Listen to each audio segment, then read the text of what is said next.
शहजाद इकबाल साहब, लेकिन ये वाला जो मामला है कि खान साहब या फिर पीटीआई हमेशा राब्तों की बात करती है, लेकिन उसके बाद फिर ऐसे मामलात हो जाते हैं कि बैक ट्रैक हो जाता है सारा मामला। इस बार कितनी संजीदा आपको नजर आती है पाकिस्तान तहरीक इंसाफ? बहुत शुक्रिया अलीना। अलीना, एक तो मुझे इसमें कभी कोई ब्रेकिंग न्यूज नजर नहीं आती। जब पार्टी डिनाई कर रही होती है या मीडिया पे इतनी बहस होती है कि इमरान खान ने ये कह दिया है कि वो बात करने के लिए तैयार हैं और इसको शायद पीटीआई की या इमरान खान की पॉइंट ऑफ वीकनेस के तौर पे दिया जाता है, मेरे लिए कोई ब्रेकिंग न्यूज नहीं है। डे वन से जब जेल में नहीं गए थे उस वक्त से भी इमरान खान का क्या कहना था कि मैं एस्टैब्लिशमेंट से बात करना चाहता हूं, जिसके पास असल ताकत है उससे बात करना चाहता हूं। हाँ, उन्होंने अगर डिनाई किया है तो हुकूमत या पीपल्स पार्टी या पीएमएलएन के साथ बैठने में डिनाई किया है।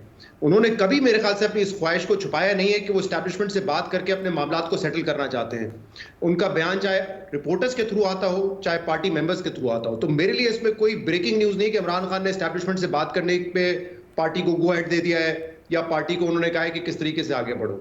जहां तक सवाल है कि इस वक्त क्या हालात इस तरह के हैं जिसमें गुंजाइश पैदा हो सके किसी मुस्बत नताइज की, देखिए वैसे अगर हुकूमत या एस्टैब्लिशमेंट के पॉइंट ऑफ व्यू से देखें तो वो यही समझेंगे कि तमाम चीज़ें, तमाम एस्पेक्ट्स जो है वो अंडर कंट्रोल है।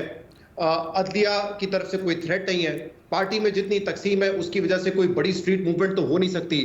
जो ख्वाहिशात इनकी डोनाल्ड ट्रंप से थी कि वो आते साथ कोई ट्वीट कर देंगे या कोई पैगाम देंगे इमरान खान की रिहाई हो जाएगी, वो होता भी नजर नहीं आ रहा।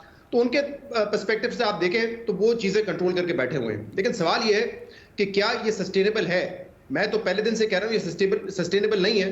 हाँ, इसमें वक्त लग सकता है, साल, 1.5 साल, 2 साल, उसका कोई अंदाजा नहीं लगा सकता, लेकिन वो इसलिए सस्टेनेबल नहीं है क्योंकि उसके वजह से जिस सिस्टम को आपने जिसमें उतनी तब्दीलियां की हैं वो मुझे नहीं लगता है कि एक लंबे अरसे तक जारी रह सकती है। चाहे उसमें 26वीं अमेंडमेंट हो, पैका लॉ हो या फिर जजेस की तादाद बढ़ाना या दीगर जो फैसले किए गए हैं और बल्कि पार्लियामेंट से बुलडोज किए गए, तो ये कब तक और किस हद तक आप कर सकते हैं।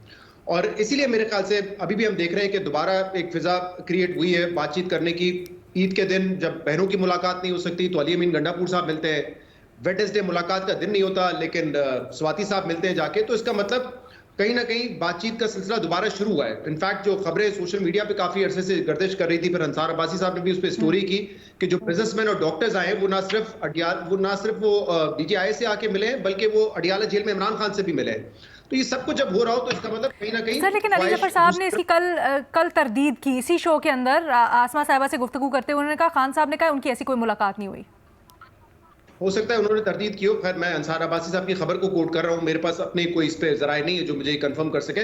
बहरहाल पीटीआई ने तो ये भी डिनाई किया था कि चेयरमैन गौहर साहब जो है वो नहीं मिले थे आर्मी चीफ से पेशावर में, लेकिन उनकी मुलाकात हुई थी और हमने देखा था ना वो उस वक्त फुटेज में कहीं सामने आए थे ना जो एलामिया आया था उस मीटिंग का, उसमें उनका कोई जिक्र था। लेकिन बाद में एवरीवन गॉट टू नो कि उस मीटिंग में भी वो मौजूद थे और बाद में उनकी वन ऑन वन मुलाकात भी हुई थी। खैर, जो पॉइंट मैं आपसे बता रहा था कि इस वक्त जो डॉक्टर्स भी आके मिले हैं उससे भी लगता है कि कहीं ना कहीं कोई दोबारा बातचीत हो रही है और उसकी मुख्तलिफ वजूहात हो सकती हैं। एक तो शायद ये रियलाइजेशन हो कि इस तरह एक बड़ी पार्टी, बड़े लीडर को ज्यादा देर जेल में रख के हम सस्टेन नहीं कर सकते, कब तक कवानीन तब्दील किए जाएंगे।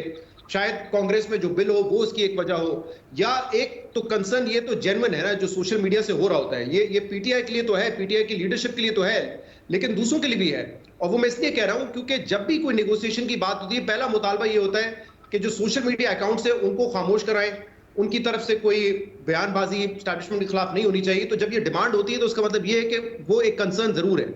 अब देखिए, इसमें सोशल मीडिया में ये रिस्पॉन्सिबिलिटी तो इमरान खान को लेनी पड़ेगी अगर वो किसी किस्म की मुफाहमत चाहते हैं कि उनके अपने पर्सनल अकाउंट से या पार्टी के ऑफिशियल अकाउंट से कोई बयानबाजी नहीं होगी, और माजी में होती रही है। 1971 के हवाले दिए गए हों या बहुत सारी ऐसी बातें जो कि हुकूमत या एस्टैब्लिशमेंट को बुरी गुजरती है वो उन अकाउंट से हुई हैं।